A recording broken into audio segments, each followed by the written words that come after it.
c'est bon. On va juste faire une petite annonce. Allô. Le tien fonctionne? Apparemment. Parfait. On va pouvoir se parler comme ça. On va enfin se comprendre.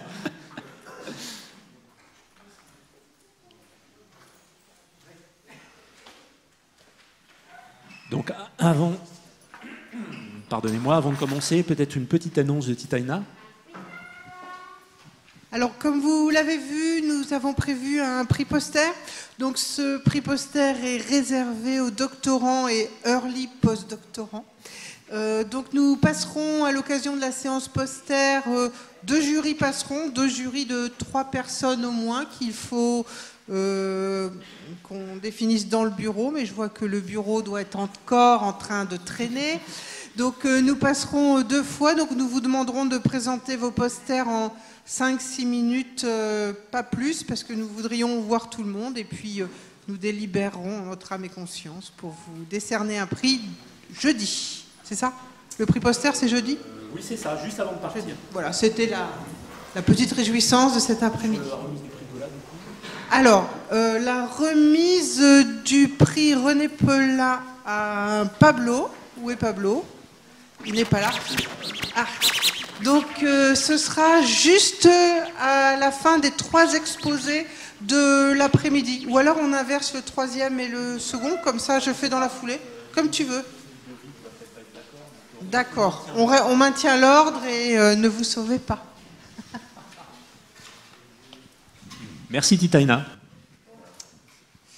Bonjour à tous. Donc, pour cet après-midi, on commence avec Benjamin Crinquant sur la cinétique des magnétosphères de trous noirs.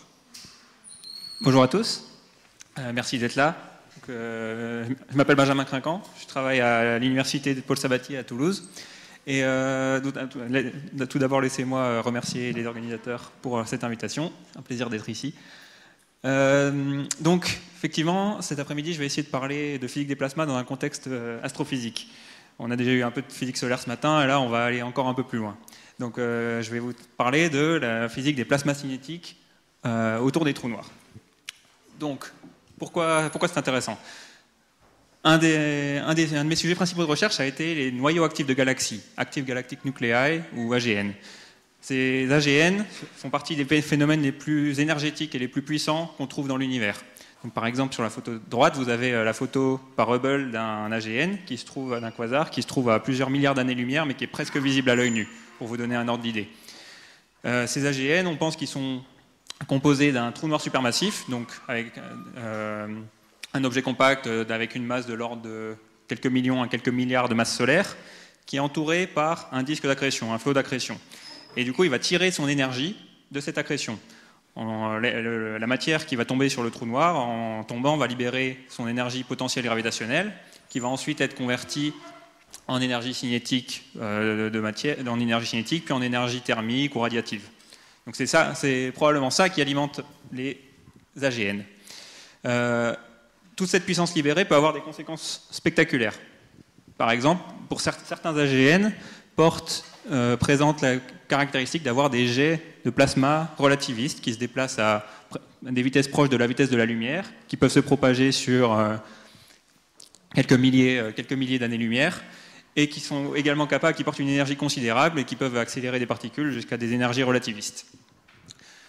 Une observation intéressante qu'on peut faire en regardant la puissance portée par ces jets, c'est de la comparer à la puissance disponible par accrétion. Donc vous avez sur la figure de droite, pour un certain échantillon de trou noir, la puissance du jet en ordonnée comparée à la puissance d'accrétion disponible en abscisse, avec la ligne jaune qui montre la première bissectrice. Et ce que vous pouvez constater, c'est que même, il y a une corrélation, on s'y attend, mais que la plupart des trous noirs dans cet échantillon sont au-dessus de la ligne jaune. Donc la puissance du jet est supérieure à la puissance disponible par accrétion. Donc il y a quelque chose qui ne va pas dans le bilan énergétique là. Et donc en fait, une idée naturelle qui vient, c'est de se dire que si l'énergie manquante pour alimenter le jet proviendrait de l'objet compact lui-même, du trou noir. Et donc il faut être capable de déterminer un processus par lequel on peut extraire l'énergie du trou noir afin de la transmettre au jet. Cette idée, elle n'est pas si farfelue quand on compare à des observations récentes. Donc je vous ai montré tout à l'heure la photo du jet émis par le trou noir M87. Et là, vous l'avez à différentes longueurs d'onde, en rayon X en bas à droite et à des longueurs d'onde millimétriques à gauche. Et ce qui se passe, c'est quand on zoome vers la base du jet, donc plutôt les images de gauche, on se rend compte que le jet est en fait émis extrêmement proche du trou noir. Il y a toujours une question sur est-ce que le jet est émis par le disque ou l'objet compact, puisque les jets, c'est un phénomène universel qu'on trouve dans plein de systèmes. Mais dans ces cas-là, dans ces jets d'AGN, on a vraiment l'impression que la base du jet se trouve sur le trou noir. Ce qui tend à penser qu'effectivement, le trou noir est responsable de l'émission de ce jet relativiste. Ou en tout cas, il doit fortement l'influencer. Et maintenant, grâce à des observations récentes, on est capable de pouvoir un peu corroborer ces théories et de pouvoir effectuer des observations avec une résolution proche de celle de l'horizon des événements, de la surface du trou noir. Vous avez peut-être entendu parler des résultats de la collaboration EHT, Event Horizon Telescope, qui a été capable, aux longueurs d'onde millimétriques, d'effectuer des images des trous noirs M87 et Sagittarius à étoile au centre de la galaxie. Donc vous avez l'intensité totale à gauche et au milieu, en superposé, la polarisation. Et donc ce que nous apprennent ces images, en premier lieu, c'est qu'il est absolument nécessaire de prendre en compte les effets des courbures de trajectoire de photons, de la relativité générale, afin d'interpréter ces images. Vous voyez l'ombre qui est due à la courbure des photons au voisinage du trou noir. Et de plus, ce qu'on apprend, c'est, en regardant les images polarisées, c'est qu'il existe un champ magnétique assez ordonné, majoritairement poloïdal, qui va pénétrer le plasma tout autour du trou noir.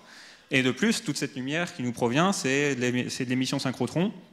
Cette émission provient d'un plasma chaud. Donc voilà, on sait qu'il y a du plasma chaud magnétisé au voisinage du trou noir. Et à partir de ça, on va essayer d'élaborer un peu. Donc il y a du plasma. Alors bon, on est dans un colloque de physique des plasmas, je ne vais pas passer trop de temps là-dessus, mais on pourrait se dire la première description la plus simple, c'est de supposer que le plasma est collisionnel. Ça nous simplifierait la vie. Dans ce cas-là, le libre parcours moyen est beaucoup plus faible que la taille du système et toutes les espèces sont plus ou moins couplées et on peut supposer qu'on a un fluide. Ça va nous mener à l'approche magnéto-hydrodynamique, qui est très souvent utilisée pour traiter les flots d'accrétion astrophysique. Cependant, dans la plupart de ces systèmes, en fait, ce n'est pas le cas. Les plasmas sont plutôt dans le régime non collisionnel, avec un libre parcours moyen qui est beaucoup plus grand que la taille du système, parce que ces plasmas sont très dilués, très chauds, et dans ce cas-là, les interactions vont plutôt être médiées par les interactions électromagnétiques que par les collisions. Alors, donc dans ces cas-là, on a affaire à la physique cinétique. Et encore une fois, vu qu'on est dans un colloque de plasma, j'aimerais bien détailler un peu quelques conséquences concrètes que ça peut avoir en termes astrophysiques, de considérer que le plasma a un comportement cinétique non collisionnel ou collisionnel. Un premier exemple que je vais décrire, et qui a été un peu élaboré ce matin quand on parlait de physique solaire, c'est celui d'un plasma qui serait soumis à des anisotropies de pression ou de température. Donc de telles anisotropies, on les voit souvent dans le vent solaire. Vous avez un plot qui est du vent solaire. Et on s'attend à les trouver également dans des flots d'accrétion autour de trous noirs. En fait, la physique cinétique nous dit que des plasmas qui présentent de telles anisotropies vont être soumises à des instabilités cinétiques. Alors il y a tout un zoo, c'est Firehost, Mirror, Ion cyclotron. Et en fait, ces instabilités vont tendance à augmenter la collisionnalité effective du plasma, de sorte qu'à ce que, même s'il était hautement non collisionnel à la base, il va se comporter plus ou moins comme un fluide, si on prend en compte ces instabilités. De sorte que les gens en ce moment se disent que peut-être dans ces cas-là, bon, on n'a pas besoin, la description fluide marche bien, et on n'a peut-être pas besoin de se compliquer la vie avec toute la physique cinétique. Un autre exemple vient de la turbulence. Alors, on a aussi parlé de turbulence un petit peu. Donc, le paradigme classique, c'est d'avoir de l'énergie aux grandes échelles qui va ensuite cascader jusqu'aux petites échelles et être dissipée. C'est là aussi, ça donne des spectres en loi de puissance qu'on observe dans le vent solaire et qu'on devrait observer dans les disques d'accrétion. Mais un résultat récent qui a été obtenu, c'est la présence, si la turbulence est imbalanced, déséquilibrée, s'il y a plus d'ondes d'Alfvén qui proviennent d'un côté que de l'autre, c'est de se rendre compte qu'il y a une barrière d'hélicité qui a une origine purement cinétique et qui va bloquer la cascade d'énergie qui est censée avoir lieu des grandes échelles aux petites. Et dans ce cas-là, l'énergie va s'accumuler vers cette barrière et va complètement modifier à la fois le spectre, comme vous pouvez le voir sur la droite, on a une cassure, et également la physique aux plus grandes échelles, puisque l'énergie accumulée va devoir s'échapper quelque part. Et donc là, on a un exemple où la physique cinétique est extrêmement importante pour connaître le fonctionnement, même aux larges échelles de ce système.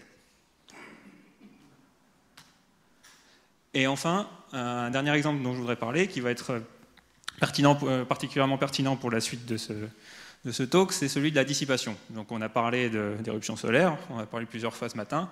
Ces éruptions, elles arrivent également de manière constante autour des trous noirs. Donc en bas à droite, vous avez une courbe de lumière en rayon gamma au téraélectronvolt qui provient d'un noyau actif de galaxie, avec des éruptions gamma extrêmement brèves et extrêmement puissantes qui portent une fraction assez significative de la puissance du jet.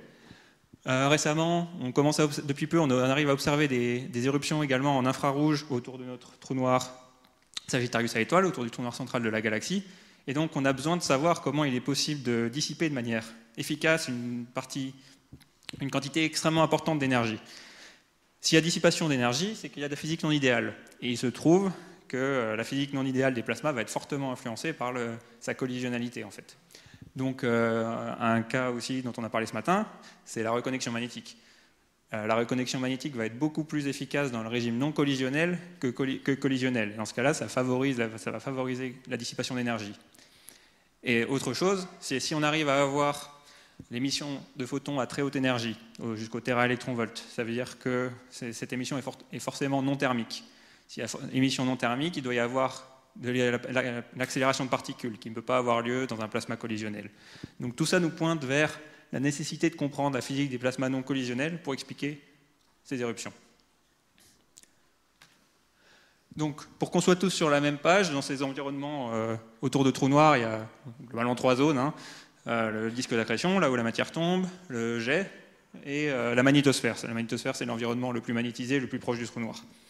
Et les conditions plasma, globalement, dans le disque d'accrétion, c'est faiblement magnétisé, c'est bêta plus grand que 1, le champ magnétique est turbulent, il y a du chauffage également par turbulence. Dans le jet, c'est le contraire, le plasma est assez froid, le champ magnétique est très ordonné, il y a peu de dissipation d'énergie, au moins proche du trou noir. Et la magnétosphère, alors là, c'est le cœur, c'est ce qui connecte les deux, c'est très magnétisé, c'est sans collision, et il y a également beaucoup de dissipation qui a lieu à cet endroit. Donc, je vais essayer, dans la suite de ce talk, je vais essayer de parler de ces 3 zones, si j'ai le temps. Mais donc, je vais poser la question de comment on va faire pour étudier ça. Donc, il y a plusieurs questions qui nous viennent à l'esprit maintenant. Pourquoi les trous noirs émettent des jets? Pourquoi il y a des éruptions? Où est-ce que l'accélération de particules a lieu? Et en général, comment on interprète ces nouvelles observations au plus proche de l'horizon des événements?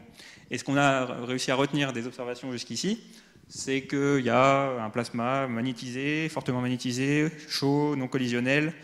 On sait que le trou noir doit avoir quelque chose à faire avec l'émission des jets, et on sait que les effets de relativité générale sont extrêmement importants. Donc là, on a un problème assez compliqué, avec beaucoup de physique, ce qui va nous motiver à l'emploi de simulations numériques qui vont permettre d'incorporer une partie au moins de cette physique-là. Donc, comment on simule des plasmas? Là encore, on revient à la division entre plasma collisionnel et non collisionnel. Une approche qui dure depuis longtemps, c'est d'utiliser des simulations MHD, magnéto-hydrodynamiques, et ces simulations, elles sont parfaites pour capturer la physique des grandes échelles, elles permettent de faire évoluer les systèmes pendant une très longue durée dynamique. En revanche, comme elles traitent le plasma comme un fluide, elles ne peuvent pas capturer l'accélération de particules. La dissipation est en général numérique ou alors demande une résolution extrêmement importante. Et de plus, il y a certains problèmes spécifiques. Il est assez difficile avec de la MHD à un fluide de capturer des zones extrêmement magnétisées. Et c'est justement de ça dont on a besoin pour traiter de la physique du jet et de la magnétosphère. A l'inverse, si on utilise une formulation cinétique, alors là, on peut avoir la physique en partant de principes fondamentaux. Donc on va avoir la bonne accélération de particules, l'émission non thermique. En revanche, évidemment, cette approche-là est beaucoup plus coûteuse. Et c'est pour ça qu'elle a longtemps été réservée à des simulations locales. Mais maintenant, on arrive à faire des simulations globales. Donc l'approche que je vais utiliser pour simuler ces plasmas s'appelle Particle in Cell, PIC. Alors, je vous décris rapidement comment ça marche. Pour ceux qui ne savent pas, on traite le plasma comme une collection de macroparticules qui représentent un bout du plasma physique. Et ce plasma est superposé à une grille, et c'est sur cette grille qu'on va calculer les champs électromagnétiques. Donc c'est différent d'une simulation à n-core, où on calculerait les interactions entre chaque paire de particules. Ça permet d'économiser aussi du temps de calcul. Et ensuite, on effectue une boucle très simple. Le mouvement des particules va donner un courant électrique qui va servir comme source aux équations de Maxwell. Ces équations de Maxwell, on peut les faire évoluer pour donner les champs électromagnétiques qui vont ensuite agir sur les particules via la force de Lorentz. Comme ça, on a une boucle autocohérente et on peut faire avancer ça aussi longtemps qu'on veut. Et donc, récemment, un nouveau code PIC a été écrit qui permet d'inclure la relativité générale dans une métrique stationnaire, donc là, une métrique valide autour d'un trou noir en rotation. Et donc une question générale quand même sur ces codes PIC pour des simulations globales, c'est comment on injecte le plasma. Je vais un peu parler de ça dans la suite. Donc l'avantage de cette méthode PIC, c'est qu'elle est conceptuellement simple, elle est robuste et elle est très efficace numériquement. Elle permet également d'inclure toute la physique qu'on veut. Si on veut inclure des collisions, si on veut inclure de la radiation, ça se fait assez naturellement, plus naturellement que dans un cadre fluide. En revanche, comme ce sont des simulations très coûteuses, on est obligé de faire un rescaling, de changer les échelles, et de sorte à ce que, par exemple, si mon trou noir, au lieu de faire 10 puissance 14 fois le rayon de l'Armor, il va faire 10 000 fois le rayon de l'Armor. Et on est obligé de faire ces hypothèses-là afin d'avancer. Ensuite, on le remet du moment qu'on garde l'ordre entre les différentes échelles physiques, on essaie de supposer que rien de mauvais ne s'est passé. On a également des problèmes avec le bruit, comme on discrétise la fonction de distribution par une somme de particules, il faut faire attention à ça. Donc, dans un premier temps, je vais parler de la zone du jet, en particulier de la source de plasma qui va avoir lieu dans le jet. Donc, je vous ai dit, on doit être capable d'extraire l'énergie d'un trou noir. Comment on fait ça? Donc, l'idée, c'est que ces trous noirs en rotation, on va être capable d'extraire leur énergie rotationnelle, leur énergie de rotation, s'ils sont traversés par un champ magnétique. Et cette idée-là, elle marche comme le disque de Faraday. Un disque de Faraday, c'est un disque en métal qu'on traverse par un champ magnétique et qu'on met en rotation. Et en fait, la rotation du champ magnétique va induire une différence de potentiel entre le bord du disque et l'axe. Et ensuite, si on fait un court-circuit, on va être capable de produire des courants et de dissiper l'énergie de rotation du disque dans les courants. Ça, c'est exactement la base physique du mécanisme de Blunt-Force-Nagek, pour ceux qui en ont entendu parler, qui est la manière dont on extrait l'énergie d'un trou noir. La seule différence, c'est qu'au lieu d'être dû aux collisions avec le réseau métallique, le champ électrique, cette fois, est dû à l'entraînement de l'espace-temps par le trou noir. Et aussi, le court-circuit a lieu via le plasma qui est présent dans la magnétosphère. Donc en fait, on a besoin de plasma dans la magnétosphère si on veut être capable d'extraire l'énergie du trou noir. Ça ne peut jamais arriver dans le vide. Le problème, c'est que si on met du plasma, si on part d'une situation typique qui nous est donnée par la MHD avec un flot d'accrétion et un jet, le plasma dans le jet, il ne veut pas rester là. Soit il va plonger vers le trou noir, soit il va s'enfuir. Enfin, il va être expulsé par les forces électromagnétiques. Et donc en fait, on se retrouve assez vite avec une situation dans le vide s'il n'y a pas une source permanente de plasma. Et s'il y a du vide, il n'y a pas d'extraction, il n'y a pas de jet, il n'y a plus d'extraction d'énergie. Donc on a besoin de comprendre comment il peut y avoir une source de plasma permanente qui peut fournir du plasma au jet. Et en fait, ce plasma ne peut pas provenir du disque d'accrétion parce que le jet est trop magnétisé. Donc il y a à la fois l'effet de la force magnétique et de la force centrifuge, puisque le jet tourne rapidement, à peu près à la vitesse du trou noir, qui empêche le plasma de rentrer. Donc en fait, une autre solution, c'est de supposer que le plasma provient, c'est du plasma de paire qui provient d'annihilation photon-photon. Il y a des photons de haute énergie qui peuvent être produits proches du trou noir. Il y a des photons de basse énergie qui peuvent être produits dans le disque d'accrétion, et ces photons peuvent s'annihiler pour produire des paires. C'est du claquage du vide, on appelle ça des fois. Donc on a besoin de comprendre comment ce mécanisme marche. Donc l'idée, c'est de se dire, si le trou noir est dans le vide et en rotation, il y a du champ magnétique, donc il y a un champ électrique. Ce champ électrique, il va pouvoir être capable d'accélérer des particules primaires. Ces particules primaires vont atteindre une énergie suffisante pour pouvoir taper des photons, pour pouvoir émettre des photons via le mécanisme de synchrotron, du Compton inverse, et il va pouvoir y avoir une création de paires. Quand il y a de la création de paires, le champ électrique initial va pouvoir être écranté. C'est ce que fait le plasma en général. Mais ce plasma-là, il ne va pas rester sur place, il va s'écouler vers l'intérieur ou vers l'extérieur, et le gap va de nouveau y avoir une décharge. Donc en fait, on a un phénomène cyclique qui va périodiquement injecter du plasma, si ça marche. Donc je ne sais pas trop comment traduire ça en français, en anglais c'est des décharges électriques, des spark gaps. Et donc on a besoin, pour comprendre ce phénomène, d'inclure dans notre code PIC deux phénomènes, la création de paires et le Compton inverse, qui permet de produire des photons de haute énergie à partir de particules énergétiques. Donc c'est ce qu'on a fait.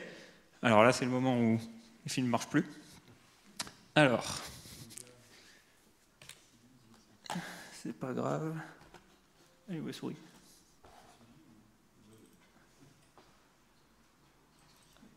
Alors, ça c'est un film.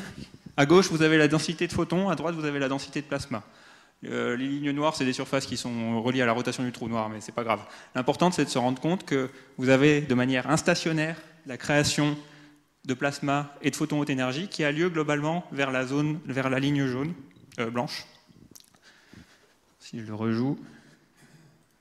Vous voyez ce que je vous avais dit? Le plasma trop proche fonce vers le trou noir, le plasma à l'extérieur, il va s'enfuir.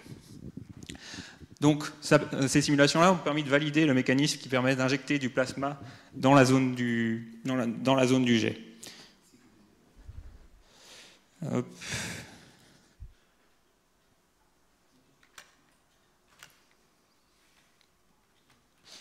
Bon, je vais passer ça. Une autre application de ces simulations, qui est encore reliée à ce qu'on a vu ce matin, c'est la reconnexion magnétique. Alors, contrairement à ce qu'on a vu ce matin, cette fois, on va avoir besoin de comprendre la reconnexion magnétique sans champ guide. Mais pourquoi il y aurait de la reconnexion magnétique dans ces magnétosphères de trous noirs?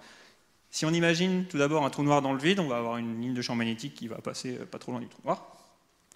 Mais si tout d'un coup on rajoute du plasma, ce plasma va avoir tendance à rentrer dans le trou noir. Et si le plasma est conducteur, il va emmener la ligne de champ magnétique avec lui.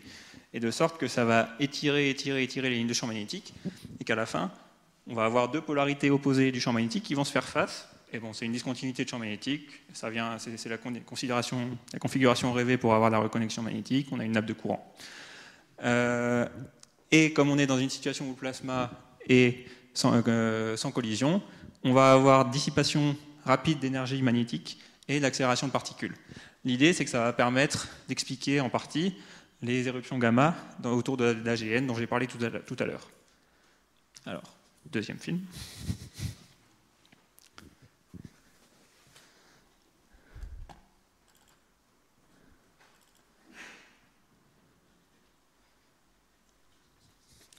Donc là, c'est la même chose. Alors, oui, à gauche, c'est la densité de photons, à droite, c'est la densité de plasma.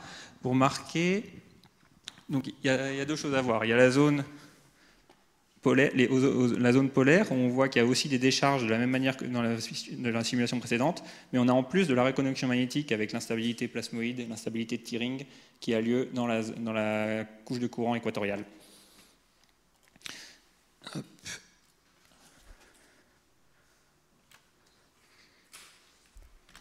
Donc à partir de ça, on a essayé de calculer, des courbes de lumière, light curves en anglais, dans le domaine gamma, donc de l'émission haute énergie produite par la reconnexion magnétique, pour voir si on arrivait à reproduire les éruptions gamma observées dans ces flares.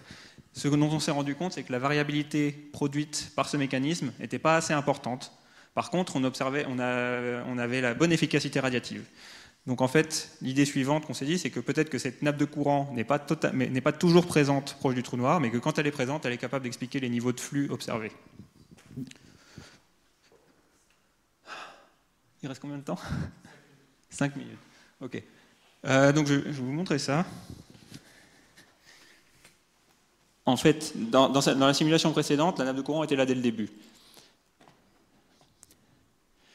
En fait, je vais vous montrer une simulation où on voit cette nappe de courant se former dynamiquement. C'est à peu près la même simulation, sauf que le plasma entourant est moins magnétisé qu'avant. Vous voyez qu'il y a du plasma qui s'accumule ici. Donc ici, on a de nouveau l'instabilité tearing. Et en fait, si on attend suffisamment longtemps, le plasma, qui est en quelque sorte le flot d'accrétion, va venir rentrer et détruire la nappe de courant. Là, on est dans une simulation 2D, donc les échelles de temps ne sont pas tout à fait réalistes, mais on a une idée du mécanisme qui permet d'avoir à certains moments une nappe de courant qui dissipe de l'énergie magnétique proche du trou noir, et à certains moments, un flot d'accrétion à peu près normal. Donc l'idée, c'est qu'on a une compétition entre la reconnexion magnétique qui va dissiper le flux magnétique proche du trou noir, et de sorte à ce que on va avoir une instabilité de type Rayleigh-Taylor magnétique, où le flot d'accrétion lourd va pousser contre la zone légère mais magnétisée. C'est à peu près cette idée-là. Donc vous voyez la courbe de flux où on voit qu'on a périodiquement du flux qui remonte à chaque fois que la nappe de courant est détruite.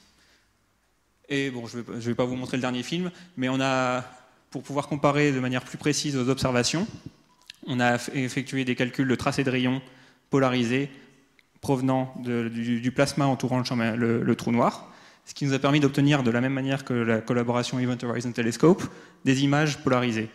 Et l'intérêt d'effectuer ça à partir de simulations cinétiques, c'est de voir quel est l'effet de la cinétique des plasmas sur une observation très concrète qu'on a de l'EHT. Et la principale différence de manière macroscopique, c'est la présence de ces tubes de flux, qui sont la version 3D des plasmoïdes, et qui vont avoir, comme vous pouvez le voir, un impact sur l'image sous la forme de ces points chauds. Et donc, si jamais un jour le HT arrive à observer un trou noir M87 ou Sagittarius pendant une éruption, on espère que l'image ressemblerait à peu près à ça.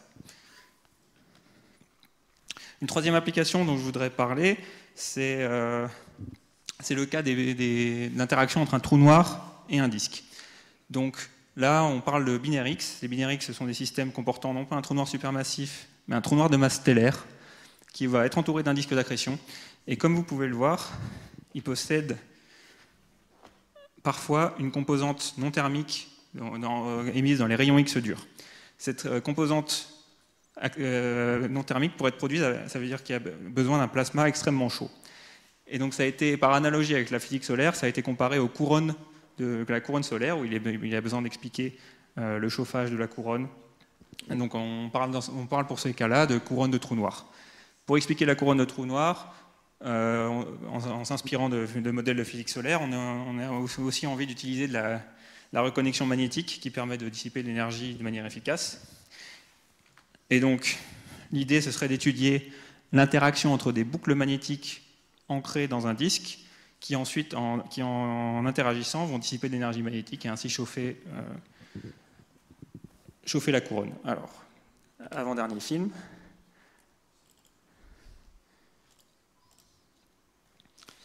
Donc, on a des boucles ancrées dans un disque. Le disque est mis en rotation keplérienne. Ça induit une composante toroïdale de champ magnétique qui fait gonfler les bulles, qui fait gonfler les boucles. À un moment, ces boucles éclatent parce qu'elles ne peuvent plus retenir la pression magnétique et elles commencent à interagir. Et vous voyez, on a une sorte de mouvement de respiration des boucles qui vont sortir et re-rentrer. Et à chaque fois qu'elles sortent, on a de la dissipation magnétique. Et en fait, on peut calculer à partir de ça une dissipation magnétique moyenne. Ah. On peut calculer une dissipation magnétique moyenne et on se rend compte qu'on a réussi à obtenir des taux de dissipation de l'ordre de 40% de l'énergie d'accrétion dissipée en énergie électromagnétique, enfin, l'énergie électromagnétique dissipée en énergie cinétique et thermique du plasma. Cette dissipation est assez localisée dans une dizaine de rayons du trou noir, et ça, c'est aussi indépendamment de la taille des boucles qu'on met. Et pour finir, combien de temps il me reste ? Ok. Oula. Bon, on pourra en parler, vous pouvez me poser des questions dessus. Le dernier résultat que je voulais montrer, c'était sur c'était pas un résultat auquel j'ai participé cette fois, mais en utilisant le même code que celui sur lequel je travaille. Une simulation cette fois du flot d'accrétion, pas du jet ou de la magnétosphère, donc un plasma moins magnétisé, avec du champ magnétique un peu turbulent. Et le but était de comparer les approches fluides et cinétiques afin de se rendre compte de l'impact de la physique cinétique sur le flot d'accrétion. Donc il y a quelques différences dont je pourrais vous parler en question si vous voulez. Mais je vous laisse avec ma slide de conclusion. Il y a beaucoup de perspectives en termes de physique. On va essayer de s'intéresser aux précurseurs d'ondes gravitationnelles avec des binaires trous noirs avec toile à neutrons, à la physique du jet. Voilà, le futur est brillant. Merci pour votre attention.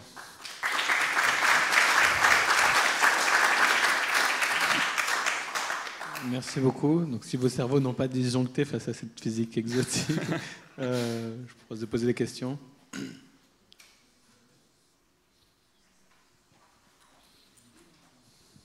c'était effectivement assez impressionnant. J'ai peut-être raté une explication sur les conditions d'initialisation de la simulation de génération de reconnexion, celle où on voit les premiers plasmoïdes. Ouais. Donc, si je comprends bien, il y a un plasma qui est injecté de la droite vers la gauche, qui pousse les lignes de champ. Alors, Ou c'est...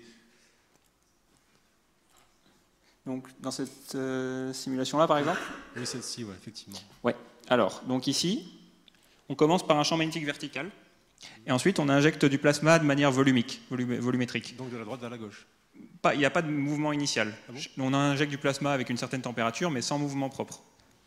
Bon, après ça dépend du référent. Bon, bref.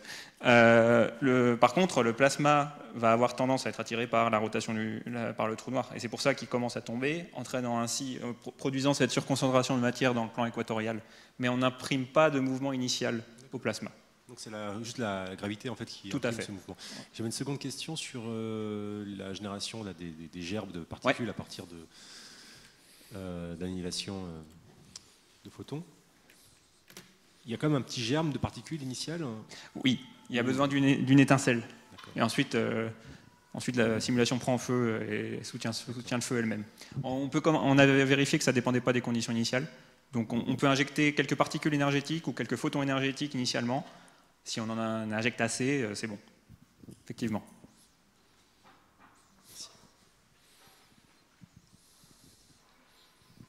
Merci beaucoup. J'ai en fait 2 questions, peut-être très naïves, mais si j'ai bien compris, donc les effets de relativité générale dans Zeltron, ils ont été implémentés. Donc la métrique est stationnaire. Oui, la métrique doit être stationnaire. Et est-ce que ça changerait significativement les résultats si on prend une métrique comme une Kerr métrique ou quelque chose Alors c'est Kerr. Kerr c'est stationnaire. Ah, Kerr, c'est stationnaire. Stationnaire, indépendant. La métrique est indépendante du temps.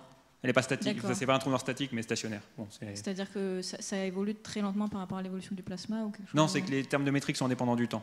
D'accord. Ok. Ce que je voulais dire par stationnaire, c'est que c'est pas 2 trous noirs en rotation l'un autour de l'autre, par exemple, Ok, où là, d'accord. les termes de métrique dépendraient directement du temps. D'accord, ok, merci. Et la deuxième question, c'est, j'imagine qu'il y a il doit y avoir un sacrifice à faire au niveau de la séparation des échelles, donc le rayon du trou noir et les échelles cinétiques. Et est-ce que ça aussi a un impact sur les résultats ou pas? Parce que les plasmoïdes sont énormes par rapport à la taille du Ils sont trou noir. gros. Alors, vaste sujet. Effectivement, un des trucs qui nous surprend toujours, c'est de voir la taille des plasmoïdes par rapport au trou noir. Alors,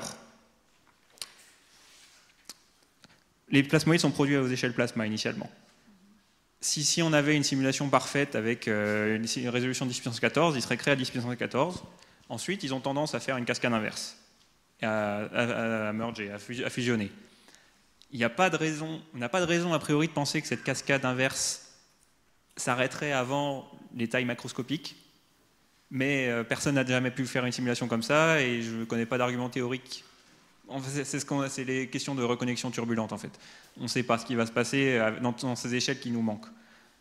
Ce qui se passe là, c'est qu'au lieu de commencer à la 10 puissance moins 14, on commence à 10 moins 3. La taille des plasmoïdes commence quand même à une taille petite devant celle du trou noir, mais pas infiniment petite. Et donc ça prend moins de temps pour la fusion des plasmoïdes d'arriver à des tailles macroscopiques. J'ai pas de réponse ferme à la question, parce que ça dépend de physique qui est encore non testée, mais ce serait très intéressant de savoir si en fait, de manière générale, toutes ces études qu'on fait sur la reconnexion magnétique, dans quelles conditions elle a lieu? Est-ce qu'on part des échelles microscopiques et auquel cas est-ce que ça arrive jusqu'aux échelles macroscopiques? Quand est-ce que ça arrête la fusion? On peut faire des petits bilans, peut-être, si on essaie d'estimer le temps de vie d'un plasmoïde. Peut-être qu'un plasmoïde ne peut pas rester indéfiniment dans la couche de courant, ce qui va limiter sa croissance. Mais même si on fait ça, on voit que si on fait ça naïvement, on voit que ça pourrait quand même arriver jusqu'aux tailles macroscopiques. Merci. S'il n'y a pas d'autres questions, je voudrais juste poser une question.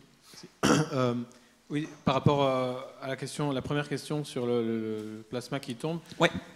Et du coup, parce que d'habitude, dans le disque d'accrétion, il y a un moment azimutal qui fait que la matière ne tombe pas. Donc ça paraît un petit peu artificiel de laisser tomber de la matière comme ça dans le trou noir.